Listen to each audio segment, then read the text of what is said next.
This is a one-up pod review, Backbone, developed by EggNut and published by Raw Fury.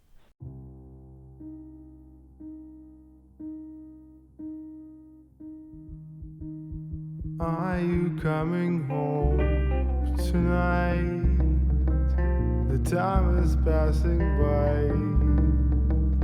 When life is nearby, will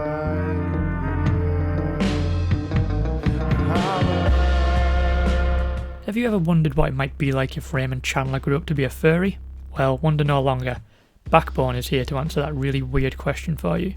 Backbone is a post-noir 2D graphic adventure that sees you play Howard Lauter, a down-on-his-luck private eye, who just happens to be a raccoon. Now beyond that basic hook, what is likely to entice you to try playing Backbone would be the aesthetic. So let's get into that first, and then we can start to peel away the layers and delve deeper into the story as we go along. Backbone is a gorgeous game. Stunning pixel art is used, every bit as strong as the work seen in classic LucasArts adventures like Monkey Island 2. The characters are all beautifully detailed, their personality coming through in their design, and in the subtle animation loops given to each. Each stage is choking on atmosphere. Much like the characters that inhabit it, this world has a personality all its own. Cutscenes, meanwhile, are done in an almost painterly motion art style, which is an interesting choice, but thankfully not overdone enough to feel like a distraction. The majority of the game is presented as a 2D side-scrolling game, letting the stunningly evocative pixel art do most of the work. It uses its vivid design and simple but snappy dialogue to colour the world for you, rather than bombarding you with information. A minute or two taking in the details of each screen can say more than a dozen info dump journals. The visuals are backed up by a gorgeous moody score by Danshin and Aruj Aftab, which is described as dystopian doom jazz. And I frankly don't know enough about jazz to dispute whether that subgenre exists, but this certainly sounds like what I'd imagine doom jazz to sound like. This perfect mix of art styles ensures the story is worth sticking with, even when it starts to delve into some pretty heavy themes. The story involves Howard being hired by an otter housewife to trail her philandering husband, who is also an otter. He has to get photographic evidence of this affair, and what seems like a simple case for Howard spirals out of control very quickly, and the schlubby PI finds himself neck deep in a sinister conspiracy, one that spans the grimiest depths of the criminal underworld all the way to the highest office of the land. For the sake of spoilers, I will not get into the exact nature of this conspiracy, but it is full of shocking twists and it delves into far darker themes than you would expect from a game starring a raccoon. The game is set in a fictionalised version of Vancouver, although the game only ever refers to this as the city. This is a world where animals have evolved into people, and much like in our world, there are some that think they are more evolved than others. The system is designed to reinforce that prejudice, and capitalism rots the city from within. It's heavy-duty stuff for a game about talking animals to carry, but credit to the writers of Backbone for being thoughtful about their allegories. While the terminology is sometimes unavoidably cutesy, the game offers a fairly comprehensive overview of how a crooked society grinds down marginalised people. This isn't like Detroit Become Human, which uses half-assed civil rights imagery and mostly just throws in made-up slurs to make some point about racism. Backbone is more interested in the way those in power cause direct and indirect harm to those they consider beneath them. Religious institutions, industrial complexes, self-interested criminals on both sides of the law, these are just some of the blights overwhelming this city. It's all very familiar, only just a little bit furrier. Now Backbone isn't a lengthy game, so it cannot ruminate on these ideas for too long, but it offers just enough to make an already strong story all the more compelling. The runtime may be lean, but there's still plenty of meat on this bone.